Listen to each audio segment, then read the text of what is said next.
কারবালা শুধুমাত্র 10টা কিচ্ছার মতো একটা কিচ্ছা নয়, গুরুত্বপূর্ণ। ওয়াই? কারণ হচ্ছে এমন কি ঘটে গেল যে আল্লাহর রাসূল বলে গেলেন আমার পরিবারের প্রতি তোমরা খেয়াল রাখবে। আর আমরা মুসলমানরা আল্লাহর নবী দুনিয়া থেকে বিদায় নেওয়ার মাত্র 50 বছরের মধ্যে কারবালার প্রান্তরে 61 হিজরিতে আল্লাহর রাসূলের পরিবারের 19 জন সদস্যকে জবাই করে হত্যা করা হয়ে গেল। কি এমন ঘটনা ঘটলো? তার মানে তো একদিনে ঘটে নাই, কিছু না কিছু এত খারাপ অবস্থা ঘটেছিল যে এর বিস্ফোরণ ছিল আসলে কারবালা। যখন এই দুইটা হাদিস, একটা হাদিস প্রথমটা যেখানে আল্লাহ নবী বলেছেন আমার পরিবারের প্রতি খেয়াল রাখবে, সেটা সহিহ বুখারী শরীফ, সহিহ মুসলিম শরীফের হাদিস। আর 2 নম্বরটা উবাইদুল্লাহ ইবনে জিয়াদের বেয়াদবির হাদিস, ওইটা সহিহ বুখারী শরীফের। তার মানে হাদিসে কোনো ভুল নাই, সহিহ হাদিস। তার মানে কারবালা গুরুত্বপূর্ণ। যেদিন এই দুইটা হাদিস আমি পড়েছি আমার মনে হয়েছে আই হ্যাভ টু স্টাডি ইট। কারবালা সম্পর্কে ভালো করে ডিপ স্টাডি করতে হবে। এমন নিমক হারামি এই উম্মত কিভাবে করতে পারলো? এমন নিমক হারামি এই উম্মত কিভাবে করতে পারলো? আশুরা এবং আশুরা উপলক্ষে আজকের যে আমাদের এই মজলিস, এখানে আরেকটি গুরুত্বপূর্ণ বিষয় আমাদের সামনে আলোচনা করার মতো, সেটা হচ্ছে ইমাম হুসাইন আলাইহিস সালামের মর্মান্তিক শাহাদাত, যেটি শুধু ইসলামের ইতিহাস নয় বরং মানব ইতিহাসের গতিপথকে পরিবর্তন করে দিয়েছিল। আশুরা সম্পর্কে আপনারা আগেও শুনেছেন, মুফতি সাহেবও বলেছেন, কোনো জায়গায় অন্যান্য উলামায়ে কেরামও বলেছেন যে আশুরা শুধুমাত্র কারবালাকে সংগঠিত, কারবালাকে কেন্দ্র করে হয় নাই, বরং আশুরা অর্থাৎ মুহররমের 10 তারিখ, এটি আমাদের নবী সাল্লাল্লাহু আলাইহি ওয়াসাল্লাম দুনিয়াতে আসার আগ থেকেই অনেক গুরুত্বপূর্ণ ছিল। এই মুহররমের 10 তারিখে আল্লাহ তাবারাকা ওয়া তাআলার পক্ষ থেকে এমন কিছু ফয়সালা হয়েছিল যার কারণে এই মুহররমের 10 তারিখ আশুরার দিনটি খুব গুরুত্বপূর্ণ। এর মধ্যে 2টা ঘটনা সহিহ সনদে পাওয়া যায়। একটা হচ্ছে এই মুহররমের 10 তারিখে আল্লাহ তাবারাকা ওয়া তাআলা তার নবী মুসা আলাইহিস সালামকে এবং মুসা আলাইহিস সালামের উম্মতকে ফেরাউনের হাত থেকে উদ্ধার করেছেন। এই দিনে মুসা আলাইহিস সালাম এবং তার 6 লক্ষ উম্মত সাগর পার হয়ে পেরিয়ে এসে তারা উদ্ধার হয়েছেন ফেরাউনের হাত থেকে, এবং ফেরাউনকে আল্লাহ রাব্বুল আলামিন ওই দিনই, ওই আশুরার দিনই সাগরে ডুবিয়ে ফেরাউনকে হালাক করেছেন। তো ওই দিনটি ছিল আশুরার দিন, এটিও গুরুত্বপূর্ণ। আরেকটি বিষয় আমরা জানি, হাদিসের কিতাবে এসেছে যে যেদিন নবী নূহ আলাইহিস সালামের নৌকা গিয়ে জুদি পাহাড়ে অবতীর্ণ হলো এবং নবী নূহ আলাইহিস সালাম তার উম্মতকে নিয়ে নামলেন, ওই দিনটিও ছিল মুহররমের 10 তারিখ। তো এগুলো ফজিলতপূর্ণ আমরা জানি। তবে নিঃসন্দেহে আমাদের জন্য, আমাদের এই উম্মতের জন্য আশুরার একটা বিশেষ গুরুত্বপূর্ণ অধ্যায় হচ্ছে 61 হিজরির 10ই মুহররম ইরাকের ফুরাত নদীর কিনারায় কারবালা প্রান্তরে আমাদের নবী পাক সাল্লাল্লাহু আলাইহি ওয়াসাল্লামের পুরো খানদানকে বড় নির্মমভাবে শহীদ করা হয়েছিল। এবং এই শাহাদাত কোনো কাফিরের পক্ষ থেকে নয়, বরং এই যুদ্ধ সংগঠিত হয়েছিল আহলে বাইত এবং এর বিরুদ্ধে ছিল মুসলমানরা, যারা মুসলিম সেনাবাহিনী, মুসলিম শাসকের অধীন। এই জন্য এটি আমাদের কাছে আলাদা একটা গুরুত্বপূর্ণ বিষয়। অনেকেই বলে থাকেন যে এমন তো নয় যে ইতিহাসে খালি হুসাইন রাদিয়াল্লাহু আনহু শহীদ হয়েছেন আর কেউ শহীদ হন নাই। না, শহীদ হয়েছেন, সাহাবায়ে কেরাম শহীদ হয়েছেন। উহুদের যুদ্ধে হযরত হামজা রাদিয়াল্লাহু আনহু নির্মমভাবে শাহাদাত বরণ করেছেন। তারপরে রাসূল সাল্লাল্লাহু আলাইহি ওয়াসাল্লামের পরিবারের মধ্যে জাফর রাদিয়াল্লাহু আনহু শহীদ হয়েছেন মুকতার যুদ্ধে। এগুলোকে আমরা এইরকম আলোচনা করি না যতটুকু কারবালাকে করি। কি জন্য? কারণ হামজা রাদিয়াল্লাহু আনহু শহীদ হয়েছেন কাফিরের হাতে। আপনি যখন যুদ্ধে যাবেন, শহীদ হওয়ার ঝুঁকি তো থাকবেই, কিছু করার নাই। এবং শাহাদাত ইসলামে কোনো পরাজয় নয়, বরং শাহাদাত এত বড় বিজয়। খুদ রাসূলুল্লাহ সাল্লাল্লাহু আলাইহি ওয়াসাল্লাম বলেছেন, লাওয়াদাতু আন্নী উক্তালা ফি সাবিলিল্লাহ সুম্মা উহইয়া সুম্মা উক্তালা সুম্মা উহইয়া সুম্মা উক্তালা। আমার বড় শখ, আল্লাহ নবী বলেছেন, আমার বড় শখ যে আমি আল্লাহর রাস্তায় শহীদ হব, আল্লাহ আবার আমাকে জিন্দা করবেন, আবার শহীদ হব, আবার জিন্দা করবেন, আবার শহীদ হব। তো শাহাদত ইসলামে খুবই মর্যাদাবান বিষয়। কিন্তু এখানে কষ্টের বিষয় হচ্ছে যে হামজা রাদিয়াল্লাহু আনহু শহীদ হয়েছেন কাফিরের বিরুদ্ধে জিহাদরত অবস্থায়, আর হুসাইন রাদিয়াল্লাহু আনহু সহ আল্লাহর হাবিবের পুরো পরিবারকে শহীদ করেছে খুদ মুসলমানরা।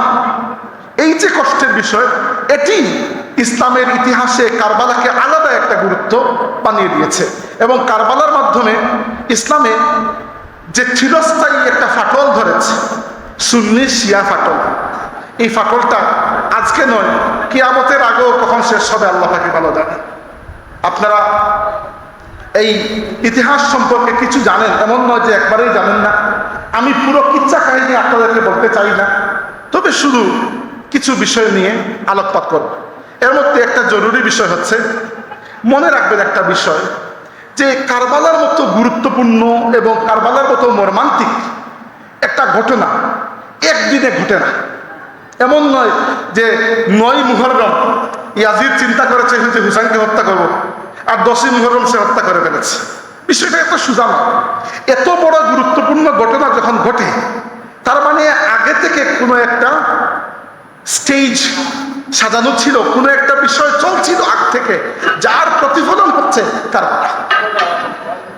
উদাহরণস্বরূপ, আমি একটা ডকুমেন্টারি দেখেছিলাম, সেখানে বলা হয়েছিল একটা বিমান যখন অ্যাক্সিডেন্ট হয়, প্লেন যখন অ্যাক্সিডেন্ট হয়, তখন এমন নয় যে প্লেনের পাইলট একটা ছোট্ট ভুল করেছে আর প্লেনটির সাথে সাথে আসমান থেকে পড়ে গেছে, এরকম জীবনেও হয় না।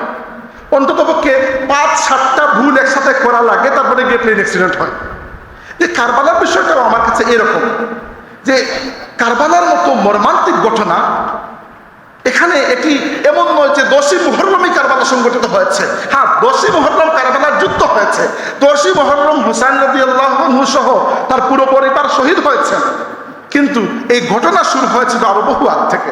আজকে আমরা এই সম্পর্কে একটু জানবো। খুব বেশি বিস্তারিত বলার সুযোগ নাই, কারণ সময় অত্যন্ত কম আর গরম। আর আমি এই ব্যাপারে বিস্তারিত লিখেছি। আপনারা যারা কিছু না কিছু আমার লেখনের সাথে পরিচিত আছেন, আমি কারবালা সম্পর্কে এক নয় একাধিকবার 2017 সালে লিখেছি, 2018 সালে, 2021 সালে, 22 সালে, আরো বিভিন্ন সময় বিস্তারিত লিখেছি। লেখাগুলো আপনারা পড়লে বিস্তারিত পেয়ে যাবেন। ইতিহাস বিস্তারিত বলার উদ্দেশ্য নয়, উদ্দেশ্য হচ্ছে কি জন্য কারবালা সংগঠিত হয়েছিল এই বিষয়টাকে একটু তলিয়ে দেখা, এটা আমরা বুঝতে পারি যে আমরা মুসলমানরা এমন কি ভুল করেছিলাম যে ভুলের কারণে এত বড় একটা মর্মান্তিক ঘটনা সংঘটিত হয়ে গেল, কারণ এটা মুসলমানরাই ঘটিয়েছে। তার আগে আমি আপনাদেরকে আল্লাহর রাসূলের 2টা হাদিস শোনাইতে চাই, যে হাদিসগুলো আপনারা শুনলে বুঝতে পারবেন যে আসলে কারবালা কি জন্য আলোচনা করা গুরুত্বপূর্ণ। প্রথম হাদিসটি হচ্ছে, আপনারা জানেন আমাদের নবী সাল্লাল্লাহু আলাইহি ওয়াসাল্লাম জীবনে একবারই হজ করেছে, যেটাকে আমরা বিদায় হজ বলি। 10 নম্বর হিজরিতে, মানে 9ম হিজরিতে হজ ফরজ হয়েছিল। ওই হিজরিতে আল্লাহর নবী সাল্লাল্লাহু আলাইহি ওয়াসাল্লাম হজে যাননি। আবু বকর রাদিয়াল্লাহু আনহুর নেতৃত্বে মুসলমানরা হজে গিয়েছিল। 10ম হিজরিতে রাসূল সাল্লাল্লাহু আলাইহি ওয়াসাল্লাম নিজে হজে গিয়েছিলেন সাহাবীদেরকে নিয়ে, এবং ওই হজে 1.25 লক্ষ সাহাবীর সামনে রাসূল সাল্লাল্লাহু আলাইহি ওয়াসাল্লাম আরাফার ময়দানে বিদায় হজের খুতবা দিয়েছিলেন। জানেন আপনারা, হজ থেকে ফিরে আসার সময় মক্কা শরীফ এবং মদিনা শরীফের মধ্যখানে একটা জায়গা, ওই জায়গাকে গাদির হুম বলা হয়। ওই জায়গায় আসার পরে আল্লাহর নবী সাল্লাল্লাহু আলাইহি ওয়াসাল্লাম সাহাবীদের উদ্দেশ্যে শেষবার একটা ভাষণ দিয়েছেন। এরকম বড় মজলিসে আল্লাহর নবী এরপরে আর কখনো ভাষণ দেন নাই, কারণ আল্লাহর রাসূল সাল্লাল্লাহু আলাইহি ওয়াসাল্লাম হজ করেছেন জিলহজ মাসে, হজ তো জিলহজ মাসেই হয়, আর এরপরে মুহররম, সফর আর রবিউল আউয়াল মাসে আল্লাহর রাসূল ইন্তেকাল করেছেন। মানে হজ থেকে ফিরে আসার পরে রাসূলুল্লাহ সাল্লাল্লাহু আলাইহি ওয়াসাল্লাম মাত্র 2.5 মাস দুনিয়াতে ছিলেন, এরপরে আমাদেরকে ছেড়ে বিদায় নিয়েছেন। তো এরপরে এরকম বড় পরিসরে আর বয়ান করার সুযোগ হয় নাই, বরং এটাই শেষ। ওই ভাষণে রাসূলুল্লাহ সাল্লাল্লাহু আলাইহি ওয়াসাল্লাম বলেছিলেন যে, হে আমার সাহাবীরা, তোমরা জেনে রাখো অচিরেই আল্লাহর পক্ষ থেকে মৃত্যুর ফেরেশতা আসবেন আমার কাছে, আর আমি তার ডাকে সাড়া দিয়ে আমার রবের কাছে চলে যাব। তোমাদের সাথে আমার আর এখানে আর কোনোদিন সাক্ষাৎ হবে না। এরপরে বলেছেন যে আমি তোমাদের জন্য দুইটা বিষয় রেখে যাচ্ছি, আনা তারিকুম ফিকুম সাকালাইন, তোমাদের জন্য আমি দুইটা বিষয়, দুইটা ভারী জিনিস রেখে যাচ্ছি। অর্থাৎ আল্লাহর রাসূল দুনিয়া থেকে বিদায় নেওয়ার আগে উম্মতের হাতে কিছু না কিছু রেখে যেতে যাচ্ছেন, যেন উম্মত গুমরা না হয়, একবারে খালি ফেলে যেতে চাচ্ছেন না। তো বললেন যে তোমাদের জন্য দুইটা ভারী জিনিস আমি রেখে যাচ্ছি। প্রথম ভারী জিনিস হচ্ছে কিতাবুল্লাহ, আল্লাহর কিতাব কোরআন। বলেছেন ফিহিল হুদা ওয়ান নূর, এই কোরআনের মধ্যে হিদায়াতও রয়েছে, এই কোরআনের মধ্যে নূরও রয়েছে। কি জন্য কোরআন বললেন আল্লাহ নবী? বললেন এজন্য যে দেখেন, আমাদের নবী সাল্লাল্লাহু আলাইহি ওয়াসাল্লাম 11 হিজরির রবিউল আউয়াল মাসে দুনিয়া থেকে বিদায় নিয়েছেন, তাই না? এরপরে নবুয়ত শেষ, দুনিয়াতে আর কোনো নবী আসবে না। কিন্তু উম্মত তো থাকবে কিয়ামত পর্যন্ত, এবং কিয়ামত পর্যন্ত উম্মতের মধ্যে যদি কোনো গুমরাহি আসে, নতুন কোনো মানুষ কাফির থেকে ইসলাম কবুল করতে চায়, সেই হেদায়েত পাবে কোন জায়গায়? প্রশ্ন আসে না? এখন আল্লাহ নবী যদি বলতেন আমার পরে আমি তোমাদের জন্য আবু বকর সিদ্দিককে রেখে যাচ্ছি, তো আবু বকর সিদ্দিক তো কিয়ামত পর্যন্ত জীবিত থাকবেন না, 2 বছর পরে তো তিনিও ইন্তেকাল করেছেন। যদি বলতেন উমর ইবনে খাত্তাব তো আরো 10 বছর পরে ইন্তেকাল করেছেন। যত মানুষ রেখে যান আপনি, মানুষ তো আর চিরস্থায়ী নয়। এজন্য আল্লাহর রাসূল সাল্লাল্লাহু আলাইহি ওয়াসাল্লাম মানুষের নাম বলেন নাই। আল্লাহর নবীর পরে আবু বকর রাদিয়াল্লাহু আনহুকে খলিফা নির্বাচন করেছে এই উম্মত। নবী আবু বকর রাদিয়াল্লাহু আনহুর নাম মুবারক বলে জাননি, আল্লাহর রাসূল বলে গেছেন অন্য কথা। বলেছেন যে আমি তোমাদের জন্য রেখে যাচ্ছি আল্লাহর কিতাব কোরআনকে। মানে কি? মানে হচ্ছে কিয়ামত পর্যন্ত কোনো মানুষ জিন্দা থাকবেন না, সবাইকে বিদায় নিতে হবে। কিন্তু যেহেতু আমার উম্মত কিয়ামত পর্যন্ত থাকবে, তাই কিয়ামত পর্যন্ত আমার উম্মতকে আমার পক্ষ থেকে, নবীর পক্ষ থেকে, নবীর রুহানি খলিফা হিসাবে পথ দেখাবে আল্লাহর কিতাব কোরআন শরীফ।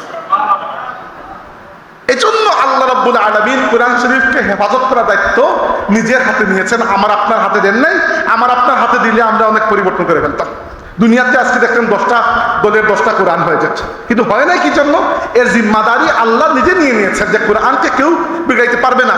আজকে দুনিয়াতে আপনি কোরআন শরীফ তিলাওয়াত করতে গিয়ে ভুল করেন, দেখবেন এই মজলিসে 10 জন হাফিজে কোরআন আপনার ভুল ধরে ফেলবে। দুনিয়াতে কোনো কিতাবের এরকম পাবেন না যে এতটুকু হেফাজত। তাহলে প্রথমটা কি? কোরআন শরীফ। 2 নম্বরে বলেছেন যে আমি তোমাদের জন্য যেটা রেখে যাচ্ছি ভারী জিনিস, সেটা হচ্ছে ও আহলু বাইতি, আমার পরিবার। এরপরে বলেছেন উযাক্কিরুকুমুল্লাহ ফি আহলি বাইতি, জরুরি, খুব খেয়াল করে, উযাক্কিরুকুমুল্লাহ ফি আহলি বাইতি, আমি আমার পরিবারের ব্যাপারে তোমাদেরকে আল্লাহর কথা স্মরণ করিয়ে দিচ্ছি। দ্যাট মিনস আমার পরে আমার পরিবারের সাথে, আমার আওলাদের সাথে কিরকম ব্যবহার করছো, ব্যবহার করার সময় খেয়াল রাখবে যে আল্লাহ কিন্তু তোমাকে দেখছেন। আরেকটা হাদিসে আল্লাহ নবী সাল্লাল্লাহু আলাইহি ওয়াসাল্লাম বলেছেন যে ফানজুরু কাইফা তাখলুফুনি ফীহিমা, খেয়াল করবে আমার পরে তোমরা এগুলোর সাথে কিরকম আচরণ করো। প্রথম হাদিসটা যেটা বললাম আমি, ওই হাদিসটা সহিহ মুসলিম শরীফের হাদিস, সহিহ মুসলিম শরীফের হাদিস। তার মানে ওই হাদিসটা আল্লাহ নবী কখন বলেছেন? 10 নম্বর হিজরিতে। সালটা খেয়াল রাখবেন, জরুরি।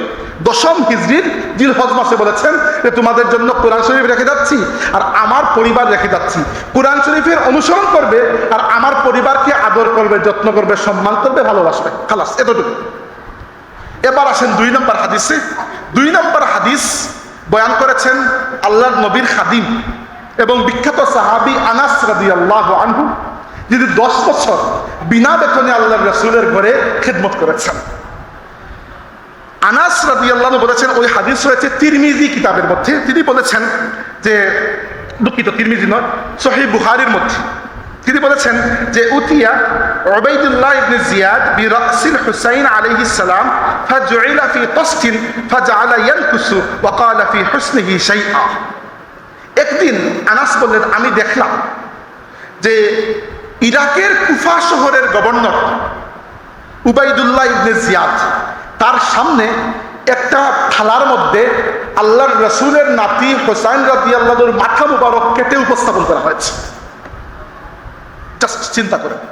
এরপরে তিনি বললেন, আমি দেখলাম যে উবাইদুল্লাহ ইবনে জিয়াদ একটা লাঠি দিয়ে হুসাইন রাদিয়াল্লাহু আনহুর কাটা মাথার মধ্যে খুশাখুশি করছে আর তার শানে বেয়াদবিমূলক কথা বলছে। এই ঘটনা কোন সময়কার? আল্লাহর নবী যখন বলেছেন আমার পরিবারের প্রতি তোমরা খেয়াল রাখবে, সেই কথা বলার ঠিক 50 বছর পরের ঘটনা। ওই কথাটি আল্লাহ নবী বলেছিলেন 10ম হিজরি সনে, আর এইটা ঘটছে 61 হিজরিতে। অর্থাৎ রাসূলুল্লাহ দুনিয়া থেকে বিদায় নেওয়ার ঠিক 50 বছর পরের ঘটনা। কি বলছেন? যে সে খারাপ কথা বলছে। তখন আনাস ইবনে মালিক অলরেডি 90 বছর বয়সী ব্যক্তি, এবং তিনি সোজা হয়ে হাঁটতে পারেন না, বৃদ্ধ হয়ে গেছেন, লাঠি ভর দিয়ে সোজা হয়ে হাঁটেন। কিন্তু এই অবস্থা দেখেও তিনি নিজেকে শান্ত রাখতে পারলেন না, তিনি লাঠি ছেড়ে দাঁড়িয়ে গেলেন এবং দাঁড়িয়ে গিয়ে বললেন যে কানা আশবাহুম বিরাসূলিল্লাহি সাল্লাল্লাহু আলাইহি ওয়াসাল্লাম, হে উবাইদুল্লাহ ইবনে জিয়াদ, যে চেহারার ব্যাপারে আজকে তুমি খারাপ মন্তব্য করছো, আমি সাক্ষী যে এই চেহারার সাথে আল্লাহর রাসূলের চেহারা সবচেয়ে বেশি মিল ছিল। এই দুইটা হাদিস যখন আমি জীবনে পড়েছি, তখন আমার কাছে মনে হয়েছে কারবালা গুরুত্বপূর্ণ। কারবালা শুধুমাত্র 10টা কিচ্ছার মতো একটা কিচ্ছা নয়, গুরুত্বপূর্ণ। ওয়াই? কারণ হচ্ছে এমন কি ঘটে গেল যে আল্লাহর রাসূল বলে গেলেন আমার পরিবারের প্রতি তোমরা খেয়াল রাখবে, আর আমরা মুসলমানরা আল্লাহর নবী দুনিয়া থেকে বিদায় নেওয়ার মাত্র 50 বছরের মধ্যে কারবালার প্রান্তরে 61 হিজরিতে আল্লাহর রাসূলের পরিবারের 19 জন সদস্যকে জবাই করে হত্যা করা হয়ে গেল। কি এমন ঘটনা ঘটলো? তার মানে তো একদিনে ঘটে নাই, কিছু না কিছু এত খারাপ অবস্থা ঘটেছিল যে এর বিস্ফোরণ ছিল আসলে কারবালা। যখন এই দুইটা হাদিস, একটা হাদিস প্রথমটা যেখানে আল্লাহ নবী বলেছেন আমার পরিবারের প্রতি খেয়াল রাখবে, সেটা সহিহ বুখারী শরীফ, সহিহ মুসলিম শরীফের হাদিস। আর 2 নম্বরটা উবাইদুল্লাহ ইবনে জিয়াদের বেয়াদবির হাদিস, ওইটা সহিহ বুখারী শরীফের। তার মানে হাদিসে কোনো ভুল নাই, সহিহ হাদিস। তার মানে কারবালা গুরুত্বপূর্ণ। যেদিন এই দুইটা হাদিস আমি পড়েছি, আমার মনে হয়েছে আই হ্যাভ টু স্টাডি ইট। কারবালা সম্পর্কে ভালো করে ডিপ স্টাডি করতে হবে। এমন নিমক হারামি এই উম্মত কিভাবে করতে পারলো? এমন নিমক হারামি এই উম্মত কিভাবে করতে পারলো? তো এবার আসি হাজিরিন, কারবালা বুঝতে হলে আপনাদেরকে কষ্ট করে আরেকটা হাদিস বুঝতে হবে। আমি কিচ্ছা কাহিনীতে তেমন বিশ্বাসী মানুষ নই, এজন্য চেষ্টা করি কিচ্ছা কাহিনী পরিহার করতে। এজন্য হাদিসের আলোকে কিছু কথা বলবো। আরেকটা হাদিস আপনাদেরকে কষ্ট করে একটু বুঝতে হবে, না বুঝলে কারবালার বিষয়টা আপনার মাথায় ঢুকবে না। আপনি মনে করবেন কারবালা মনে হয় হুসাইন ইয়াজিদের বিরুদ্ধে যুদ্ধ করেছেন, ইয়াজিদ হুসাইনের বিরুদ্ধে যুদ্ধ করেছে, হুসাইন মারা গেছেন, ইয়াজিদ জয়লাভ করেছে। That was not the case. এইটা কোনো ঘটনাই ঘটে। হুসাইন রাদিয়াল্লাহু আনহু শহীদ হয়েছেন, কিন্তু এই শাহাদাতের মূল কাহিনী, মূল উদ্দেশ্য, মূল লক্ষ্য কি জন্য, কি হয়েছিল, এটা বোঝার জন্য আপনাকে আরেকটা হাদিস বুঝতে হবে। ওই হাদিসটি এসেছে মুসনাদে আহমদ কিতাবের মধ্যে। রাসূলুল্লাহ সাল্লাল্লাহু আলাইহি ওয়াসাল্লাম, আমি আপনাদেরকে বুঝিয়ে বলি একটু, তার নিজের সময় থেকে কিয়ামত পর্যন্ত যে সময়টা, ওই পুরো সময়কে আল্লাহর নবী 5টা ভাগে ভাগ করেছেন। আজকের যুগে আমরা বলতে পারি 5টা টাইম লাইনে ভাগ করেছেন, মানে 5টা টাইম লাইন। বলেছেন শুনো, তোমাদের মধ্যে আছে নবুয়ত, যতদিন আল্লাহ চাইবেন নবুয়ত থাকবে, যখন আল্লাহ চাইবেন নবুয়ত উঠিয়ে নেবেন। এর মানে হচ্ছে আমি নবী তোমাদের সামনে আছি, যতদিন আমি দুনিয়াতে আছি নবুয়ত থাকবে, আর যেহেতু আমি শেষ নবী, আমি ইন্তেকাল করার পরে নবুয়তের দরজা কিয়ামত পর্যন্ত বন্ধ হয়ে যাবে, নবুয়তের দরজা আর খুলবে না। তাহলে প্রথম যুগটা হচ্ছে নবুয়তের যুগ। এরপরে বলেছেন সুম্মা ইয়াকুনু আল খিলাফা আলা মিনহাজিন নবুওয়া, এরপরে আমার নবুয়তের যে আদর্শ, এই আদর্শের উপর খিলাফত প্রতিষ্ঠিত হবে। এরপরে আল্লাহ এক সময় এই খিলাফতকে উঠিয়ে দেবেন। সুম্মা ইয়াকুনু মুলকান আব্বা, এরপরে আসবে এমন রাজতন্ত্র, এমন শাসন ব্যবস্থা যেটা দাঁত দিয়ে কামড় মেরে খায়, মানে খুব জালিম রাজতন্ত্র। রাজা বাদশারা কামড় দিয়ে, দাঁত দিয়ে কামড় দিয়ে চেয়ারকে আঁকড়ে ধরবেন। এই চেয়ারের জন্য মানুষ খুন করতেও তারা পিছপা হবে না, এরকম দুনিয়াতে আমরা কত দেখেছি। এরপরে আল্লাহ ওই জালিম শাসন ব্যবস্থাকে উঠিয়ে নেবেন। সুম্মা ইয়াকুনু মুলকান জাবরিয়া, এরপরে এর চাইতেও বড় জালিম শাসন একটা ব্যবস্থা তোমাদের উপর চাপিয়ে দেবেন আল্লাহ। ওইটা হচ্ছে আগের শাসন ব্যবস্থা জালিম হলেও মুসলমানদের ছিল, আর পরেরটা জালিম কিন্তু কাফিরদের, মানে তোমরা কাফিরদের গোলাম হয়ে যাবে। 5 নম্বর বলেছেন সুম্মা ইয়াকুনু আল খিলাফা আলা মিনহাজিন নবুওয়া, পঞ্চম টাইমলাইন হচ্ছে আবার আমার নবুয়তের আদর্শের উপর ভিত্তি করে দুনিয়াতে খেলাফত প্রতিষ্ঠা হবে। সুম্মা সাকাতা, এরপরে আল্লাহ নবী চুপ করেছেন, আর কিছু বলেন নাই। সাহাবীরা বুঝতে পেরেছেন যে এরপরে কিয়ামত হয়ে যাবে, আর কিছু ঘটবে না। তো ওই 5টা টাইমলাইনকে যদি আমরা সামনে রাখি, আজকের যুগে আমরা খুব ভালো করে বুঝতে পারি। সেটা হচ্ছে, প্রথমে নবুয়তের যুগ। নবুয়তের যুগ হচ্ছে 11 হিজরি পর্যন্ত, বাস। আল্লাহর রাসূল 11 হিজরিতে রবিউল আউয়াল মাসে দুনিয়া থেকে বিদায় নিয়েছেন, এতে কোনো সন্দেহ নাই। তারিখ নিয়ে বেশ কম আছে, বার ছিল সোমবার, এতে কোনো সন্দেহ নাই। এরপরে খিলাফত। খিলাফত কত বছর? এইটাও আমাদের নবী সাল্লাল্লাহু আলাইহি ওয়াসাল্লাম আমাদেরকে বলে গেছেন, ভবিষ্যৎবাণী। এটি আমাদের নবীর মুআজিজা। তিনি বলে গেছেন, আল খিলাফাতু বা'দি 30 সানা সুম্মা ইয়াকুনু মুলক। আমার পরে 30 বছর পর্যন্ত খিলাফত থাকবে। 30 বছর, 30 ইয়ার্স। এরপরে আসবে রাজতন্ত্র, ওই যে রাজতন্ত্র দাঁত দিয়ে কামড় দিবে, ওই রাজতন্ত্র। এবার 30 বছর যদি হিসাব করেন আপনি পাবেন ওই 30 বছরকে আমরা একসাথে বলি খেলাফতে রাশিদা। আর এখানে যারা খলিফা ছিলেন এদেরকে বলি খুলাফা উর রাশিদুন। খেলাফতে রাশিদা হচ্ছে 30 বছর। এই 30 বছরের মধ্যে 2 বছর 6 মাসের মতো বা 2 বছর 4 মাসের মতো হচ্ছে প্রথমে আবু বকর সিদ্দিক রাদিয়াল্লাহু আনহু। এগুলো মনে রাখতে হবে, এটা ছোট ছোট জিনিস, কিন্তু মুরব্বীদের মনে রাখার দরকার নাই, ছাত্র ভাইরা মনে রাখবেন, এগুলো জরুরি। এরপরে প্রায় 10 বছর 6 মাস উমর ইবনে খাত্তাব রাদিয়াল্লাহু আনহু। এরপরে প্রায় 12 বছর হচ্ছে উসমান রাদিয়াল্লাহু আনহু। এরপরে প্রায় 4 বছর 4.5 বছরের মতো আলী রাদিয়াল্লাহু আনহু। আলী রাদিয়াল্লাহু আনহু শহীদ হয়েছেন 40 হিজরির রমজান মাসের 21 তারিখ, 21 রমজান। আল্লাহর নবী ইন্তেকাল করেছেন 11 হিজরির রবিউল আউয়াল মাসে। 11 হিজরির রবিউল আউয়াল থেকে শুরু করে 40 হিজরির রমজান মাস পর্যন্ত 30 বছর হয় না, হয় 29 বছর 6 মাস। আল্লাহর নবী চাইলে বললেন 30 বছর।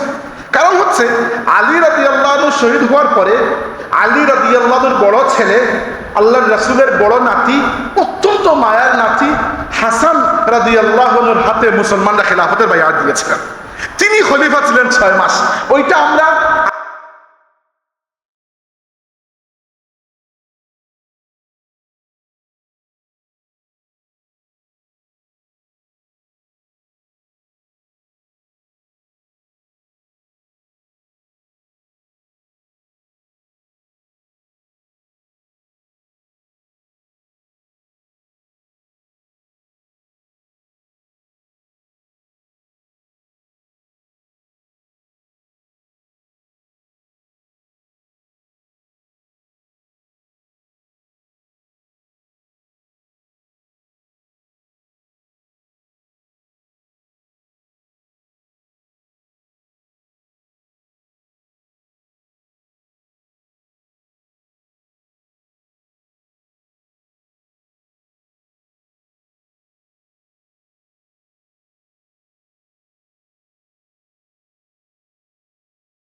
নিয়ম ছিল, কোনো এলাকা যখন বিজয় হতো তিনি কিছু সাহাবিকে ওই জায়গায় পাঠিয়ে দিতেন যে আপনারা যান, ইসলামের খেদমত করুন। সবাই মদিনায় বসে লাভ নেই, বিভিন্ন জায়গায়। এই জন্য মদিনায় সাহাবিদের সংখ্যা আসলে কম, কারণ মদিনা তো নিরাপদ জায়গা, ওইখানে তো এত মানুষ থাকার দরকার নাই।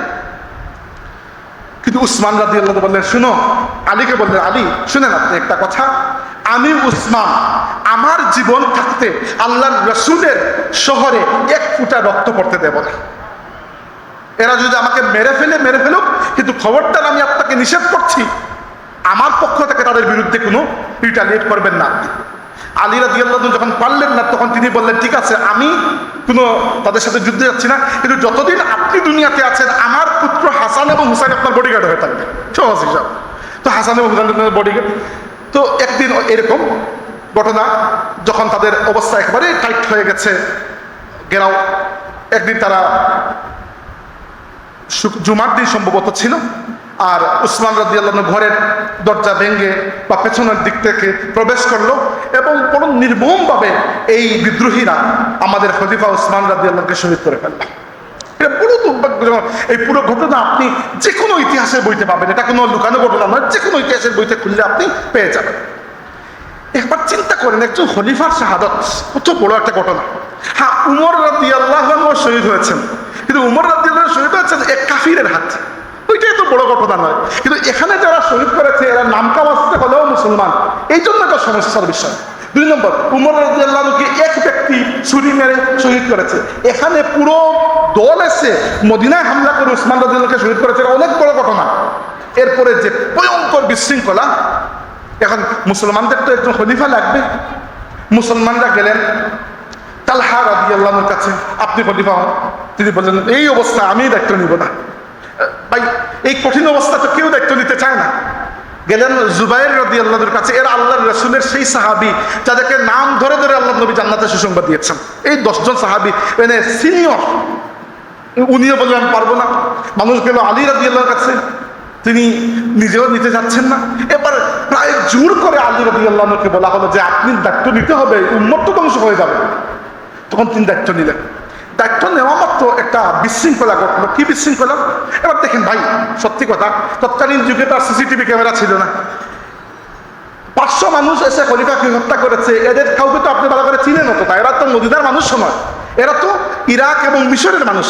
এরা খুব সহজে নিজের খুলস পাল্টে কেউ এই দলে, কেউ ওই দলে, কেউ ওই ঘরে, কেউ ওই ঘরে ঢুকে গেল, কাউকে শনাক্ত করা যাচ্ছে না। কেউ কেউ আবার আলী রাদিয়াল্লাহু আনহু দলের মধ্যে ঢুকে গেল। কি করবেন? কিছু তো করার নাই, মানুষ তো পাল্টায় না। দেখেন অনেক সময় দেখা যায় রাজনৈতিক দলের যখন পতন হয়, আওয়ামী লীগের লোক বিএনপিতে, বিএনপির লোক যে জামাতের লোক যে আবার আওয়ামী লীগে চলে আসে না, এরকম রোটেট করে, আদর্শ নেই তো এর রোটেট করে, তো এইটা হয়। তো এইভাবে এখানেও হলো। মনে রাখবেন একটা কথা, আমাদের দিন ইসলাম পাক পবিত্র, কিন্তু আমাদের ইতিহাসটা যথেষ্ট মানবিক। আমাদের ইতিহাসের মধ্যে ভালো যেমন আছে, খারাপও যেমন আছে। ইসলাম আর ইসলামের ইতিহাস এক জিনিস নয়। ইসলাম এসেছে আল্লাহর পক্ষ থেকে, এখানে কোনো দুর্বলতা নাই। কিন্তু ইতিহাস, এটা আমাদের জীবন, আমাদের জীবনে অনেক দুর্বলতা আছে, স্বাভাবিক বিষয়। তো এই যে বিশৃঙ্খলা, এরপরে এই খবর যখন রটে গেল, আমাদের মা আয়েশা সিদ্দিকা রাদিয়াল্লাহু আনহা বললেন উসমান রাদিয়াল্লাহু আনহুকে, যে আলী রাদিয়াল্লাহু আনহুকে, যে আপনি প্রথম কাজ হচ্ছে খলিফা উসমান হত্যার বিচার করতে হবে আপনাকে।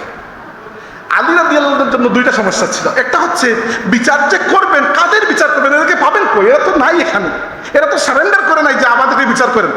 আর 2 নম্বর কথা হচ্ছে, আলী রাদিয়াল্লাহু আনহুর নিজের শাসন ব্যবস্থাও তখন এতটা শক্ত নয়, কারণ অলরেডি খলিফাকে শহীদ করার পরে শাসন ব্যবস্থাটা নড়ে গেছে।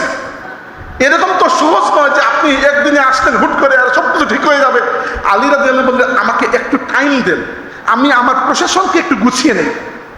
আয়েশা রাদিয়াল্লাহু আনহা খুবই রাগ করলেন, এবং রাগ করার কথা তিনি চিন্তা করেছেন মনে হয় আলী রাদিয়াল্লাহু আনহুর বিচারের ব্যাপারে এতটা আন্তরিক নয়। অথচ আলী রাদিয়াল্লাহু আনহু আন্তরিক ছিলেন, সমস্যা ছিল তার কিছু সীমাবদ্ধতা ছিল। কি সীমাবদ্ধতা? যে প্রশাসন এখনো শক্ত হয়ে বসে নাই, হুট করে আপনি বিচার করতে পারবেন না। কার বিচার করবেন আপনি? পাবেন কই এই মানুষগুলিকে? এইটা নিয়ে তাদের মধ্যে একটু মন কষাকষি হলো, এবং আয়েশা রাদিয়াল্লাহু আনহা তখন ছিলেন মক্কা শরীফে। তিনি মক্কা শরীফ থেকে চলে গেলেন ইরাকের বসরা শহরে। ওইখানে আল্লাহর রাসূলের আরো 2 জন সিনিয়র সাহাবী ছিলেন, তালহা রাদিয়াল্লাহু আনহু আর জুবাইর রাদিয়াল্লাহু আনহু। উনারা আয়েশা রাদিয়াল্লাহু আনহাকে বললেন যে মা, আপনি যদি চাপ না দেন খলিফা বিচার করবেন, আপনার চাপ অব্যাহত রাখুন। ওদিকে আলী রাদিয়াল্লাহু আনহু আয়েশা রাদিয়াল্লাহু আনহাকে বোঝানোর জন্য পরিস্থিতি, তিনিও গেলেন ইরাকের শহর বসরায়। আর দুঃখজনকভাবে মুনাফিকরা এই দুই দলের মধ্যে ষড়যন্ত্র লাগিয়ে একটা যুদ্ধ বাঁধিয়ে দিল। এই যুদ্ধের নাম হচ্ছে, আমরা জানি জঙ্গে জামাল বলি আমরা, কুষ্ঠির যুদ্ধ। বড় দুঃখজনক যুদ্ধ। মানে এখানে ওয়াল্লাহিল আযীম কারো কোনো দোষ নাই, ওইখানে সম্পূর্ণ ভুল বুঝাবুঝির উপর যুদ্ধ হয়ে গেল। যুদ্ধ যখন শেষ হলো, দেখা গেল প্রায় 10,000 মুসলমান শহীদ হয়েছে, একেবারে খামোখা। এই হচ্ছে মানে আল্লাহর পরীক্ষা। এবং মনে রাখবেন, এই কথাও আমাদের নবী বলে গেছেন। কি বলেছেন? হুযায়ফা রাদিয়াল্লাহু আনহু বলেছেন খলিফা উমর রাদিয়াল্লাহু আনহুকে, যে হে খলিফা, আল্লাহর রাসূল বলেছেন যে আমার উম্মত এবং ফিতনা, আমার উম্মত এবং ফিতনা, এই দুইটার মধ্যখানে একটা দরজা আছে। যখন এই দরজা ভেঙে যাবে, সাগরের ঢেউয়ের মধ্যে একটার পর একটা ফিতনা আমার উম্মতের উপরে চলে আসবে। উমর রাদিয়াল্লাহু আনহু বললেন যে এই যে দরজাটা, ওইটা কি খুলে ফেলা হবে নাকি ভেঙে ফেলা হবে? আল্লাহ নবী কি আপনাকে বলেছেন? হুযায়ফা বলেন, জি, এটা খোলা হবে না, এটা ভাঙ্গা হবে। উমর রাদিয়াল্লাহু বললেন, আমি বুঝতে পেরেছি, আমি সেই দরজা। মানে উমর রাদিয়াল্লাহু ছিলেন এই উম্মত এবং ফিতনার মধ্যখানে শক্ত দরজা। উমর রাদিয়াল্লাহু শাহাদাতের পরে এই দরজাটা খুলে গেছে। এরপরে হু হু করে চারিদিক থেকে ফিতনা। সবচেয়ে প্রথম ফিতনা হচ্ছে আমাদের মজলুম খলিফা উসমান রাদিয়াল্লাহু শাহাদাত। 2 নম্বর ফিতনা হচ্ছে আলী রাদিয়াল্লাহুর দল এবং আয়েশা সিদ্দিকা রাদিয়াল্লাহু আনহার দলের মধ্যে অযথা কোনো কারণ ছাড়া একটা যুদ্ধ। হ্যাঁ, যুদ্ধটা এমন নয় যে 10 দিন ছিল, একদিনই ছিল। একদিনের মধ্যে সবাই ভুল বুঝতে পেরেছেন, কিন্তু দুঃখজনক বিষয় ওই একদিনে 10,000 কালিমা ওয়ালা মুসলমান শহীদ হয়েছে খামোখাই। দুঃখজনক। যাই হোক, এরপরে যাই আলী রাদিয়াল্লাহু অত্যন্ত সম্মানের সাথে আমাদের মা আয়েশা সিদ্দিকা রাদিয়াল্লাহু আনহাকে মদিনা শরীফে পাঠিয়ে দিয়েছেন। এবং আয়েশা সিদ্দিকা নিজে বলেছেন যে আমি সব সময় আল্লাহর কাছে দোয়া করি যে আল্লাহ, ওই যুদ্ধের সময় যদি আমি কোনো ভুল করে থাকি আমাকে মাফ করে দাও। এটা মানে ইয়ের কারণে হয়েছে, ভুল বোঝাবুঝির কারণে। তো আলী রাদিয়াল্লাহু আনহু বা আয়েশা সিদ্দিকা কেউই মনের মধ্যে কিছু পুষিয়ে রাখেন নাই, ভুল বোঝাবুঝি শেষ হয়ে গেছে। এরপরে আরো বছর দেড়েক পরে দুঃখজনক বিষয় হলো, বাকি মুসলিম বিশ্ব একটু শান্ত, কিন্তু মুআবিয়া রাদিয়াল্লাহু আনহু ছিলেন সিরিয়ার গভর্নর। সিরিয়ার প্রথম গভর্নর ছিলেন, মানে মুআবিয়ার আগে যিনি গভর্নর ছিলেন তার নাম ছিল ইয়াজিদ রাদিয়াল্লাহু আনহু।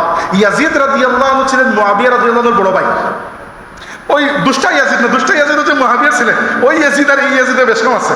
মানে মুআবিয়া রাদিয়াল্লাহু আনহুর বড় ভাই ছিলেন আল্লাহর নবীর সাহাবী, অনেক বড় একজন মুজাহিদ, এবং তিনি নিজে সিরিয়া বিজয় করেছেন তার নেতৃত্বে। এবং এরপরে উমর রাদিয়াল্লাহু আনহু তাকে সিরিয়ার গভর্নর বানিয়েছেন। দুঃখজনক বিষয় হচ্ছে তিনি মহামারীতে আক্রান্ত হয়ে ইন্তেকাল করেছেন। এরপরে তার ভাই মুআবিয়া রাদিয়াল্লাহু আনহুকে উমর রাদিয়াল্লাহু আনহু গভর্নর বানিয়েছেন। তো ইয়াজিদের নাম রাখা হয়েছে তার চাচার নামে আসলে, এই জন্য মানুষ কনফিউজড হয়ে যায় ইয়াজিদ বলতে কোন ইয়াজিদের কথা। একজন হচ্ছে ইয়াজিদ ইবনে মুআবিয়া, যে আমাদের এখানে মানে খলনায়ক, আর আরেকজন হচ্ছেন ইয়াজিদ ইবনে আবু সুফিয়ান রাদিয়াল্লাহু সাহাবী। দুইজনকে মিলাবেন না। বিষয়টা হচ্ছে মুআবিয়া রাদিয়াল্লাহু আনহু গভর্নর হলেন। এবার উসমান আর মুআবিয়া দুইজন চাচাতো ভাই। এই জন্য উসমানের শাহাদাত মুআবিয়া রাদিয়াল্লাহু আনহুর জন্য পার্সোনালি অনেক কষ্টের বিষয় ছিল, হওয়া উচিত। তিনি এমন একটা কথা বললেন যে কথাটা রাজনৈতিকভাবে সুন্দর নয়।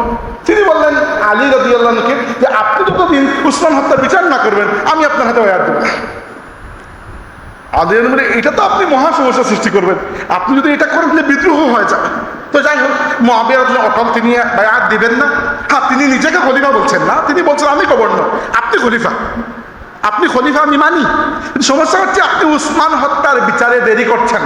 আর আলী রাদিয়াল্লাহু কথা হচ্ছে, আলী রাদিয়াল্লাহু আরেকটা সমস্যায় পড়েছেন। সমস্যা কি? রাজধানী পরিবর্তন। তিনি দেখলেন যে হারে রাজনীতি কেন্দ্রিক সমস্যা আস্তে আস্তে বাড়ছে, আল্লাহর রাসূলের পবিত্র শহর মদিনাকে আমি এই সমস্যায় ফেলতে পারি না। এই জন্য তিনি তার রাজধানীকে প্রথমবার মদিনা থেকে সরিয়ে ইরাকের কুফা শহরে নিয়ে গেলেন। এই কারণে, আর কোনো কারণ নেই। যে তিনি চিন্তা করছেন যে মক্কা মদিনাকে আমি অন্ততপক্ষে পলিটিক্স থেকে বাইরে, এগুলা হচ্ছে আমাদের মানে পবিত্র শহর। এই জন্য নিয়ে গেলেন। এবার শুরু হলো দুইটা শহরের মধ্যে দ্বন্দ্ব, কুফা আর দামেস্ক, মানে সিরিয়ার রাজধানী দামেস্ক আর ইরাকের কুফা। কুফায় কে? আলী রাদিয়াল্লাহু আনহু, আর সিরিয়াকে মুআবিয়া রাদিয়াল্লাহু আনহু। এই দুইজনের মধ্যে 39 হিজরিতে এটা ভয়াবহ যুদ্ধ হলো। ওই যুদ্ধের নাম ছিল সিফফিনের যুদ্ধ। 9 দিন ব্যাপী যুদ্ধে প্রায় 60,000 মুসলমান শহীদ হয়েছে। বড় দুঃখের, কি বলবো। আল্লাহর রাসূল বলেছেন যে কিয়ামতের আলামত সমূহের মধ্যে একটা আলামত হচ্ছে আমার উম্মতের দুইটা দল আমার উম্মতের মধ্যে একে অপরের সাথে যুদ্ধে অবতীর্ণ হবে, অথচ দুইটা দলই আমার উম্মতের অন্তর্ভুক্ত। তার মানে কেউ এখানে কাফির নয়, ভেরি ইম্পর্টেন্ট, কেউ এখানে কাফির নয়, কিন্তু যুদ্ধটা ছিল পলিটিক্যাল, রাজনৈতিক। যাই হোক, এই যুদ্ধে সবচেয়ে দুঃখজনক ঘটনা ঘটলো। আল্লাহর রাসূলের অত্যন্ত প্রিয় সাহাবী, বড় মায়ার সাহাবী এবং প্রথম থেকে ইসলাম কবুলকারী সাহাবী আম্মার ইবনে ইয়াসির রাদিয়াল্লাহু আনহু শহীদ হয়ে গেলেন। আম্মার ইবনে ইয়াসিরকে, আম্মার ইবনে ইয়াসির হচ্ছেন ইসলামের প্রথম শহীদ সুমাইয়া রাদিয়াল্লাহু আনহুর ছেলে। আবু জাহেল যখন সুমাইয়াকে নির্মমভাবে শহীদ করেছে, 15 বছর বয়স তো আম্মার নিজের চোখে নিজের মায়ের শাহাদত দেখেছেন। সেই সাহাবী আম্মার, আম্মারের শরীরে একটু ধুলো মাটি লাগলে আল্লাহ নবী নিজের হাতে পরিষ্কার করে দিতেন। আল্লাহ রাসূল নিজে বলেছেন, ওয়াইহা আম্মার তাকতুলুহুল ফিআতুল বাগিয়া, আম্মারের জন্য আম্মারকে বিদ্রোহীরা হত্যা করে ফেলবে। এই জন্য বলা হয় যে সিফফিনের যুদ্ধে সত্যের পক্ষে ছিলেন আলী রাদিয়াল্লাহু, আর মুআবিয়া রাদিয়াল্লাহু দল এরা কাফির নয়, ঠিক আছে, কিন্তু এরা বিদ্রোহী, এরা খেলাফতের বিরুদ্ধে খামখা বিদ্রোহ করেছে ভুল বুঝাবুঝির কারণে। যাই হোক, এরপরে এই যুদ্ধ শেষ হয়ে গেল, মুআবিয়া রাদিয়াল্লাহু দল পরাজিত হলো। কিন্তু পরাজিত হয়েও তারা নিজের এলাকায় বসে থাকলো, আর কোনো গন্ডগোল এরা করেন নাই। বাকি পুরো মুসলিম বিশ্ব আলী রাদিয়াল্লাহু শাসন করলেন। আলী রাদিয়াল্লাহু শহীদ হয়ে গেলেন 40 রমজান মাসে। কে শহীদ করলো? ইসলামের ইতিহাসের প্রথম ভ্রান্ত দল খারেজি, খারেজিরা। খারেজিদের বিষয়টা নিয়ে পরে অন্যদিন বলবো, এটা অনেক লম্বা হয়ে যাবে, এত সময় নাই, আমি কারবালাতে আসতে যাচ্ছি, খারেজির হিসাব বাদ দেন। এবার খারেজিদের হাতে আলী রাদিয়াল্লাহু শহীদ হওয়ার পরে মক্কা শরীফ, মদিনা শরীফ এবং আশেপাশের সব মানুষ হাসান রাদিয়াল্লাহুর হাতে বায়াত দিয়ে দিল। আর ওই থেকে প্রথমবারের মতো মুআবিয়া রাদিয়াল্লাহু তার নিজেকে খলিফা ঘোষণা করে দিলেন।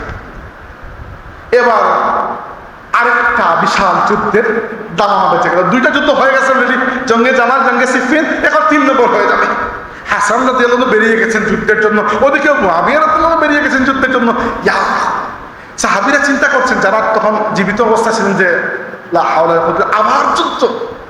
তখন সবচেয়ে বড় মনের পরিচয় দিয়েছেন হাসান রাদিয়াল্লাহু আনহু। তিনি বলেছেন, ঠিক আছে, এনাফ, আর যুদ্ধ না, আপনি খলিফা হতে যাচ্ছেন, ঠিক আছে, আপনি খলিফা হয়ে যান, আমি ছেড়ে দিচ্ছি। কত বড় ত্যাগ এটা, চিন্তা করেন। অর্ধ পৃথিবীর খেলাফত, মানুষ তো বাংলাদেশের প্রধানমন্ত্রীর পদই ছাড়তে চায় না, আর অর্ধ পৃথিবীর খেলাফত ছেড়ে দিয়েছে। এই জন্য আল্লাহ রাসূল সাল্লাল্লাহু আলাইহি ওয়াসাল্লাম, আচ্ছা, প্রত্যেকটা বিষয় সম্পর্কে আমার নবী আগে থেকে ভবিষ্যৎবাণী করে গেছে। এগুলো হচ্ছে দালাইলুন নবুওয়া, নবুয়তের দলিল, এগুলো আমার নবীর মুআজিজা। তিনি বলেছেন হাসান রাদিয়াল্লাহু আনহুর ব্যাপারে যে ইন্না ইবনি হাযা সাইয়্যিদ ওয়া লাআল্লাহু আন ইউসলিহা বিহি বাইনা ফিআতাইনি আযীমাতাইনি মিনাল মুসলিমিন। জেনে রাখো, আমার হাসান হচ্ছে নেতা, তার মধ্যে লিডারশিপের গুণ আছে। আল্লাহ তার মাধ্যমে মুসলমানদের বড় দুইটা দলের মধ্যে সুলহ, সমঝোতা করবে। অর্থাৎ আল্লাহ নবী স্পষ্ট বলেছেন, হাসান রাদিয়াল্লাহুর দল যারা, অর্থাৎ আলীর দল যারা, এরাও মুসলমান, মুআবিয়া রাদিয়াল্লাহুর দল যারা, এরাও মুসলমান, কাফির কেউ নয়। এটা শুধু রাজনৈতিক ভুল বুঝাবুঝি, দেখছেন। আচ্ছা, এরপরে হাসান রাদিয়াল্লাহু আনহু বললেন, আমার কিছু শর্ত আছে। মুআবিয়া বললেন, ঠিক আছে, আমি যদি খলিফা হই যে কোনো শর্ত মেনে নেব। হাসান রাদিয়াল্লাহু বললেন 4টা শর্ত। ওই 4টা শর্তের কথা আপনারা পাবেন। ইমাম ইবনে হাজার আসকালানী রাহমাতুল্লাহ আলাইহি এই শর্তগুলোর কথা লিখেছেন। ইমাম ইবনে আব্দুল বার মালিকি তাদের বিভিন্ন কিতাবের মধ্যে এই শর্তগুলোর কথা, 4টা শর্ত। প্রথম শর্ত হচ্ছে, মুআবিয়া রাদিয়াল্লাহু আনহুকে হাসান বলেছেন যে আপনি খলিফা হবেন, কিন্তু খেলাফত চলবে আল্লাহর কিতাব, আল্লাহর রাসূলের সুন্নাত এবং খুলাফায়ে রাশিদদের সুন্নাত অনুযায়ী। 2 নম্বর শর্ত, আপনি আপনার পরে কাউকে আপনার প্রতিনিধি, আপনার পরে খলিফা নিযুক্ত করবেন না, বরং শুরার মাধ্যমে, যেভাবে আবু বকর উমর ওসমানের হয়েছে, শুরার মাধ্যমে, মুসলমানদের পরামর্শের মাধ্যমে এটা মুসলমানদের হাতে ছেড়ে দেবেন, মুসলমানরা তাকে তাদের খলিফা নির্বাচন করবে, সে খলিফা হবে। 3 নম্বর, আলী রাদিয়াল্লাহু আনহু এবং তার মহব্বতের মানুষ যারা আছে এদের প্রতি কোনো জুলুম করা যাবে না। সম্ভাবনা আছে আপনি ক্ষমতায় বসলে আপনার আশেপাশের লোকেরা জুলুম করতে পারে, আপনি ভালো মানুষ, এর মানে এই নয় যে আপনার আশেপাশে সবাই ভালো মানুষ, দুষ্ট মানুষ তো আছে। 4 নম্বর হচ্ছে যে আহলে বাইতের জন্য উমর রাদিয়াল্লাহু আনহুর যুগে রাষ্ট্রীয় কোষাগার থেকে যে ভাতা ছিল, ওই ভাতা আপনি বন্ধ করবেন না, ওটা চালু থাকবে। মুআবিয়া সবগুলো মেনে নিয়েছে, মেনে নেওয়ার মতো সবগুলো মেনে নিয়েছে। তো যাক, আলহামদুলিল্লাহ মুসলিম বিশ্বে শান্তি চলে আসলো। মুআবিয়া রাদিয়াল্লাহু অত্যন্ত যোগ্য শাসক, এটা কোনো সন্দেহ নেই। মুআবিয়া রাদিয়াল্লাহুর রাজনীতি নিয়ে আমার কথাবার্তা আছে, কিন্তু শাসক হিসাবে অত্যন্ত যোগ্য শাসক, এটা কোনো সন্দেহ নাই।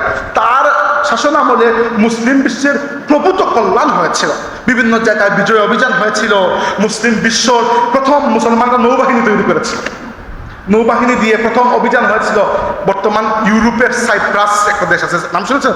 সাইপ্রাসের বিজয় করেছে খুদ মুআবিয়া, ইসলামের প্রথম নৌবাহিনী মুআবিয়া রাদিয়াল্লাহু আনহু পরিচালনা করেছে। আচ্ছা, এরপর অনেক ভালো কাজ হয়েছিল, কিন্তু আশেপাশে মুআবিয়া রাদিয়াল্লাহু আনহুর কে উপরে রেখে এর নিচে কিছু মানুষ কিছু খারাপ কাজও করেছিল। এর মধ্যে একটা খারাপ কাজ হচ্ছে সাহাবীদেরকে বড় অপমান করা হয়েছিল ওই সময়, অনেক সাহাবী। এর মধ্যে একজন হুজর ইবনে আদি রাদিয়াল্লাহু আনহু, তাকে মুআবিয়া রাদিয়াল্লাহু আনহুর সমালোচনা তিনি করেছেন যে মুআবিয়া ঠিক মতো শাসন করছেন না, এই জন্য তাকে নির্মমভাবে শহীদ করা হয়েছে। আরেকজন সাহাবী এরকম আছে যে মানে একজন সাহাবী, তার নাম ছিল আব্দুল্লাহ ইবনে আমর ইবনে আস, তাকে কিছু মানুষ গিয়ে বলেছেন যে হযরত, শাসন ব্যবস্থা পুরোপুরি ইসলাম কুরআন সুন্নাহ অনুযায়ী চলছে না, কারণ শাসকদের মধ্যে অনেকেই আছেন যারা মানুষের সম্পদকে জোর করে লুট করে নিয়ে যান, মানুষের মধ্যে ঝগড়াঝাটি বাঁধিয়ে দেন। আব্দুল্লাহ ইবনে আমর ইবনে আস বলেছেন, শুনো, শাসক ততক্ষণ পর্যন্ত তোমার আনুগত্য পাবে যতক্ষণ শাসক আল্লাহর আনুগত্য করবে, নইলে শাসকের আনুগত্যের প্রয়োজন নাই। এছাড়া আরো অনেক কিছু হয়েছে, এগুলো আমি সবগুলো বলে আর সময় নষ্ট করতে যাচ্ছি না। যেমন এর মধ্যে একটা হচ্ছে আল্লাহর রাসূলের বহু সুন্নতকে পরিবর্তন করা হয়েছে, এটা খুব দুঃখজনক। উদাহরণস্বরূপ, আল্লাহর নবীর সুন্নত হচ্ছে ঈদের নামাজের খুতবা হবে ঈদের নামাজের পরে, আর জুম্মার খুতবা হবে জুম্মার নামাজের আগে। কিন্তু ওই সময় নতুন করে শাসন মানে মদিনার গভর্নর ছিলেন মুআবিয়া রাদিয়াল্লাহু আনহু চাচাতো ভাই মারওয়ান, উনি কি করেছেন, ঈদের নামাজের খুতবা শুরু করেছেন ঈদের নামাজের আগে। কি জন্য? কারণ ঈদের নামাজের পরে তিনি যখন খুতবা শুরু করতেন কেউ শুনতে চাইতো না, এত বোগাস খুতবা, মানুষ চলে যাচ্ছে, এই জন্য বাধ্য করে তিনি সবাইকে শোনাইতে চেয়েছেন। আনাস রাদিয়াল্লাহু বলেছেন যে এটা কি, এটা সুন্নতের খেলাফ। তো মারওয়ান স্পষ্ট করে বলেছে, কাতুরিকা মা হুনালিকা, তোমাদের আগের সব সুন্নত ভুলে যাও, এখন থেকে আমি নতুন শুরু করবো, এই টাইপের অবস্থা ছিল। এমনকি কিছু কিছু গভর্নর, মুআবিয়া নিজে এগুলো করেন নাই, কিন্তু কিছু কিছু গভর্নর জুম্মার খুতবার সময় বলতো লানাল্লাহু আবাত তুরাব, আলীর উপর আল্লাহর লানত বর্ষিত হোক। এটা ইতিহাসের একটা কালো অধ্যায়, কিচ্ছু করার, এগুলো অস্বীকার করে আপনি যাবেন কোথায়? এগুলো আমাদের ইতিহাসের কিতাব, হাদিসের কিতাব, সব জায়গায় লেখা আছে। আমি এগুলো হাদিসের কিতাবের রেফারেন্স দিয়ে আপনাকে বলতে পারবো, আমি বলছি না, এত বিষয়টা বাদ দেন। আচ্ছা, যাই হোক, কিন্তু আমি এটা স্বীকার করি মুআবিয়া রাদিয়াল্লাহু আনহু আল্লাহর রাসূলের সাহাবী।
যতগুলো তত্ত্ব পাওয়া যায় তার মধ্যে কিছু সত্য, কিছু বানোয়াট আন্দাজ কাহিনী। তবে যুদ্ধ হয়েছে আমরা নিশ্চিতভাবে জানি, এবং এই যুদ্ধে মুসলমান হুসাইন রাদিয়াল্লাহুর বাহিনীর কমান্ডার ছিলেন হুসাইন রাদিয়াল্লাহুর ভাই, ভাই মানে সৎ ভাই, মানে আলী রাদিয়াল্লাহুর ছেলে, কিন্তু ফাতিমার ছেলে নয়, অন্য আরেকজন স্ত্রী। ফাতিমা রাদিয়াল্লাহু আনহা ইন্তেকাল করার পরে আলী রাদিয়াল্লাহু আরো বিয়ে করেছেন। ওই রকম একটা বিয়ের একজন ছেলে ছিলেন, তার নাম ছিল আব্বাস ইবনু আলী রাদিয়াল্লাহু। তিনি হুসাইন রাদিয়াল্লাহুর সৎ ভাই হলো আপন ভাইয়ের মতো হুসাইনের সঙ্গী ছিলেন। তিনি হুসাইন রাদিয়াল্লাহু দলের কমান্ডার ছিলেন, বীর বিক্রমে যুদ্ধ করেছেন, এবং ওই ৭৩ জন পুরুষের মধ্যে একজন মাঠে আসেন নাই। তিনি হুসাইন রাদিয়াল্লাহুর ২ নম্বর পুত্র, তার নাম ছিল আলী, এবং তাকে বলা হতো জৈনুল আবিদিন। তিনি অসুস্থ ছিলেন, এই জন্য তিনি যুদ্ধের ময়দানে আসেন নাই। তিনি তার ফুফুর সাথে, ফুফুর কাছে ছিলেন, তাবুতে মহিলাদের কাছে, এই জন্য তিনি জীবিত ছিলেন। বাকি উপস্থিত ৭২ জন পুরুষকে ওই সময় নির্মমভাবে শহীদ করা হয়েছে। এর মধ্যে ১৯ জন হচ্ছেন আল্লাহর রাসূলের পরিবারের সদস্য, ৪ জন আল্লাহর নবীর সাহাবী। যে ব্যক্তি হুসাইন রাদিয়াল্লাহুকে শহীদ করেছে তার নাম ছিল সিমার ইবনু জুল জাওশান এক ব্যক্তি, আরেকজন ছিল সিনান ইবনে আনাস, আর একজন আরেক জানি নাম। তো এরা হুসাইন রাদিয়াল্লাহুকে নিজে শহীদ করেছে। শহীদ করার পরে বাকিদেরকে এখানে কবর দেওয়া হয়েছে, আর হুসাইন রাদিয়াল্লাহুর মাথা মুবারক কেটে তারা নিয়ে গেছে কুফার গভর্নর উবাইদুল্লাহ ইবনে জিয়াদের রাজপ্রাসাদে। আর ওই জায়গায় যে প্রথমে হাদিস বলেছিলাম আনাস রাদিয়াল্লাহু দেখেছেন একটা বাটির মধ্যে হুসাইনের মাথা মুবারক, ওই জায়গায় ওই সময়ে এই ঘটনা। এরপরে ইয়াজিদের কাছে খবর গেছে, এই মহিলাদেরকে বন্দী করে ইয়াজিদের দরবারে নিয়ে যাওয়া হয়েছে, তাদেরকে কয়েকদিন এখানে রাখা হয়েছে, আর কাউকে হত্যা করা হয় নাই। পরে তাদেরকে মদিনায় ফিরিয়ে দেওয়া হয়েছে। ইয়াজিদ কারবালায় জড়িত একজন মানুষের কোনো শাস্তি দেয় নাই। এটা হচ্ছে সমর্থনের উদাহরণ।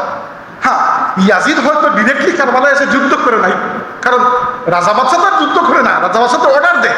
কিন্তু ইয়াজিদ হচ্ছে হুকুমের আসাদ। হুকুমের আসাদ বুঝুন না, হুকুমের আসাদ। এবং ইয়াজিদ কারবালার ঘটনায় সমর্থন দিয়েছে। কিভাবে বুঝলাম? কারণ কারবালার ঘটনায় জড়িত কাউকেই ইয়াজিদ শাস্তি দেয় নাই।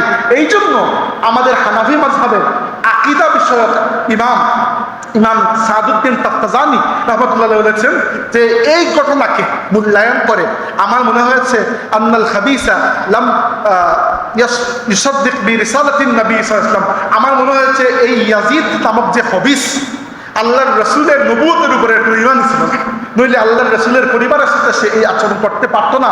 What ever politics it be, যে কোনো রাজনৈতিক সংঘাত হোক না কেন, রাজনৈতিক সংঘাত হতে পারে, তার মানে কি আপনি আল্লাহর নবীর পুরো পরিবারকে জবাই করে ফেলবেন? এটা কিরকম কথা?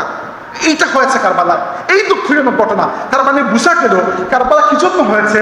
ওই যে খেলাফত ব্যবস্থা সুরাভিত্তিক ছিল, ওইটাকে সুরাভিত্তিক খেলাফত ব্যবস্থা থেকে পরিবর্তন করে রাজতান্ত্রিক ব্যবস্থায় নিয়ে আসা হয়েছে, এবং কুরআন সুন্নাহ আর সাহাবা কেরামের সুন্নাতকে পরিবর্তন করে রাজার ইচ্ছাই তখন হয়ে গেছে আইন। এর পরিণামস্বরূপ হয়েছে কারবালা। কারবালার পরে মক্কা শরীফ এবং মদিনা শরীফের মানুষ ইয়াজিদের বিরুদ্ধে বিদ্রোহ করেছে, এবং ইয়াজিদ এর ঠিক পরের বছর মুসলিম ইবনে উকবা নামক এক ব্যক্তির নেতৃত্বে প্রায় ১০,০০০-এর মতো ১২,০০০-এর মতো একটা বাহিনীকে পাঠিয়েছে আল্লাহর নবীর শহর মদিনাকে আক্রমণ করার জন্য। মদিনা শরীফের যুদ্ধ হয়েছে, ওই যুদ্ধের নাম হচ্ছে ওয়াকিয়া হাররা। ওই যুদ্ধে মদিনা শরীফের কমান্ডার ছিলেন আল্লাহর রাসূলের একজন সাহাবী, আপনার নাম শুনেছেন হানজালা, যাকে বলা হয় গাসিলুল মালাইকা, ফেরেশতারা যাকে গোসল দিয়েছেন। হানজালা রাদিয়াল্লাহুর ছেলে মদিনার কমান্ডার আব্দুল্লাহ ইবনে হানজালা। আর ওই দিকের কমান্ডার ছিল ইয়াজিদের বাহিনীর কমান্ডার ছিল মুসলিম ইবনে উকবা। দুই দলের মধ্যে যুদ্ধ হয়েছে। এবার মদিনার মানুষ তো সাধারণ মানুষ, এদের হাতে তো অস্ত্র নাই। এই ইয়াজিদের বাহিনী হচ্ছে সেনাবাহিনী, অস্ত্র আছে, মদিনার মানুষ পারে নাই। ১০,০০০ মদিনাবাসীকে শহীদ করা হয়েছে, যার মধ্যে প্রায় আল্লাহর রাসূলের প্রায় ৩০০ সাহাবী ছিলেন। সাহাবী আবু সাঈদ খুদরি রাদিয়াল্লাহুর দাড়ি মুবারক টেনে ছিঁড়ে ফেলেছে, বৃদ্ধ মানুষ ছিলেন। আপনারা যখন মদিনা শরীফে যদি যান, আল্লাহ আপনাদের সবাইকে কবুল করুন, যদি যান জান্নাতুল বাকি কবরস্থানে ঢুকে একবারে প্রথমেই বাম দিকে সম্ভবত আপনি যদি কাউকে আলিম উলামার সাথে থাকেন জিজ্ঞেস করবেন যে হাররার যুদ্ধের শহীদ যারা, এদের কবর কোন জায়গায়? এটা সবার কবর এক জায়গায়, জিয়ারত করবেন অবশ্যই। এরা ইয়াজিদের বাহিনীর হাতে শহীদ হয়েছে। ইয়াজিদের বাহিনী ৩ দিনের জন্য, ইয়াজিদ নির্দেশ দিয়েছে ৩ দিনের জন্য মদিনা শহরকে আমি খুলে দিলাম, যা ইচ্ছা করতে পারে। মদিনার মহিলাদের সাথে খারাপ আচরণ, ঘর বাড়ি লুটতরা হেনতের কিছু বাকি নাই, কিছু তারা করে নাই। অথচ আল্লাহ রাসূল সাল্লাল্লাহু আলাইহি ওয়াসাল্লাম বলেছেন, মান আরাদা আহলাল মাদিনাতা বিসুইন আযাবাহুল্লাহু কামা ইয়াযুবুল মিলহু ফিল মা। যে ব্যক্তি মদিনার সাথে অথবা মদিনার মানুষের সাথে কোনো খারাপ আচরণ করার ইচ্ছা করবে, আচরণ করা লাগবে না, খালি ইচ্ছা করবে, আল্লাহ তাকে জাহান্নামে এমন ভাবে গলিয়ে দেবেন যেভাবে লবণ পানির মধ্যে গলে যায়। আল্লাহ নবী বলেছেন, মান আহদাসা ফিহা হাদাস ফাআলাইহি লানাতুল্লাহি ওয়াল মালাইকাতি ওয়ান নাসি আজমাইন লা ইউকবালু আনহু ইয়াউমাল কিয়ামাতি সরফান ওয়ালা আদলা। যে ব্যক্তি মদিনায় এসে কোনো ধরনের বেয়াদবি, বিশৃঙ্খলা, যুদ্ধ বিগ্রহ, খারাপ আচরণ করবে, ওই ব্যক্তির প্রতি আল্লাহর লানত, আল্লাহর ফেরেশতাদের লানত, তামাম মুমিন মুসলমানের লানত, এবং কিয়ামতের দিন ওই ব্যক্তির কোনো ফরজ ইবাদতকেও আল্লাহ কবুল করবেন না, নফল ইবাদতকেও আল্লাহ কবুল করবেন। এবার ইয়াজিদকে বাঁচান, আপনি কিভাবে বাঁচাবেন? আপনি যদি বলেন ইয়াজিদ তো যুদ্ধ করে নাই, তো আপনার কি মনে হয় ইয়াজিদের ডিরেক্ট আদেশ ছাড়া তার সেনাবাহিনী যুদ্ধ করে চলে আসছে? কালকে বাংলাদেশের সেনাবাহিনী মায়ানমারে যে আক্রমণ করে ফেললো, ডক্টর ইউনূস বললেন আমি কিছু জানি না, কেমনে আপনার আদেশ ছাড়া কেমনে যায়? এটা তো বুকার মতো কথা। তো অবভিয়াসলি এটা একটা উদাহরণ দিলাম, রাষ্ট্রপ্রধানের আদেশ ছাড়া, সরকার প্রধানের আদেশ ছাড়া সেনাবাহিনী সিরিয়া থেকে এসে মদিনায় আক্রমণ করা নট পসিবল। গরুর মতো কথা বলতে লাভ নেই। তো ইয়াজিদকে বাঁচানো সম্ভব নয়। এরপরে ওই বছরের শেষ দিকে বা পরের বছরের প্রথম দিকে ইয়াজিদ খবর পেল যে মক্কার মানুষ আব্দুল্লাহ ইবনে জুবাইর রাদিয়াল্লাহু আনহুকে কেন্দ্র করে একত্রিত হয়েছে ইয়াজিদের বিরুদ্ধে।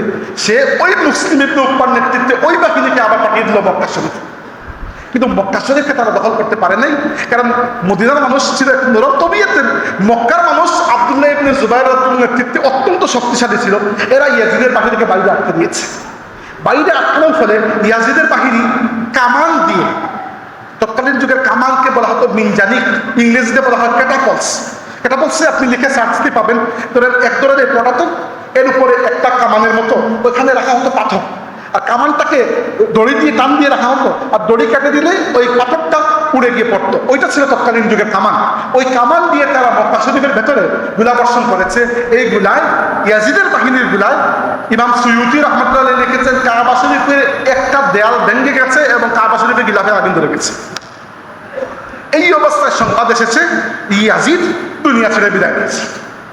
তো ইমাম ইবনুল জাওজি, আমার বক্তব্য শেষ কথা, ইমাম ইবনুল জাওজি রাহমাতুল্লাহ আলাইহি সুন্দর কথা বলেছেন যে ইয়াজিদের শাসন আমল ছিল প্রায় 3 বছর, 3 বছর না একটু কম, 2.5 বছরের, 3.5 বছর। প্রথম বছর কারবালায় হুসাইন রাদিয়াল্লাহু আনহু সহ আল্লাহর রাসূলের পুরো পরিবারকে এরা হত্যা করেছে। 2 নম্বর বছর এরা মদিনা শরীফে হামলা করে 10,000 মদিনাবাসীকে হত্যা করেছে। 3 নম্বর বছর এরা মক্কা শরীফে হামলা করে কাবা শরীফ ভেঙে ফেলেছে। এবার আপনার ইয়াজিদের ব্যাপারে কি ধারণা? স্বাভাবিক বিষয়, বুঝতে পেরেছেন? তো আসলে যে বিষয়টা বললাম এটা এজন্য গুরুত্বপূর্ণ। কারবালা কি জন্য হয়েছিল কেউ যদি আমাকে বলেন, তাহলে আমি বলবো আল্লাহর রাসূলের কথাকে পরিপূর্ণভাবে গুরুত্ব দিয়ে না মানার কারণে। আল্লাহর রাসূল ইসলামের শাসন ব্যবস্থাকে একটা সিস্টেমের উপর রেখে গিয়েছেন, যে সিস্টেমের নাম হচ্ছে খিলাফত। খিলাফত মানে হচ্ছে 2টা জিনিস আপনাকে ফলো করতে হবে। একটা হচ্ছে শাসন ব্যবস্থার ভিত্তি হচ্ছে কোরআন সুন্নাত, আর 2 নম্বরটা হচ্ছে শাসক কে হবে সেটা নির্ধারণ কোন রাজার ছেলে রাজা নয়, বরং সুরার ভিত্তিতে, পরামর্শের ভিত্তিতে, যেটাকে আপনি আধুনিক যুগে সংসদ বলতে পারেন বা অন্য কোনো কিছু বলতে পারেন, সুরা মজলিস। কিন্তু যখন আল্লাহর রাসূলের এই সুন্নাতকে পরিবর্তন করা হয়েছে, আস্তে আস্তে খারাপি আসতে শুরু করেছে এবং এরপরে কারবালা সংঘটিত হয়েছে। তো যেটা আমরা বুঝলাম এখান থেকে যে হুসাইনের আদর্শ হচ্ছে অন্যায় দেখলে শক্তি থাকুক না থাকুক প্রতিবাদ করতে হবে।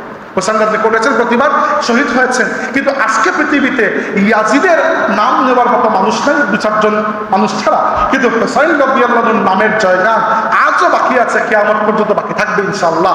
আল্লাহ রাব্বুল আলামিন আমাদেরকে হুসাইন রাদিয়াল্লাহু আনহুর চেতনার উপর থাকা এবং এই চেতনার উপর মৃত্যুবরণ করার তৌফিক দান করেন। আমিন। ওয়া আখিরু দাওয়ানা আলহামদুলিল্লাহি রাব্বিল আলামিন।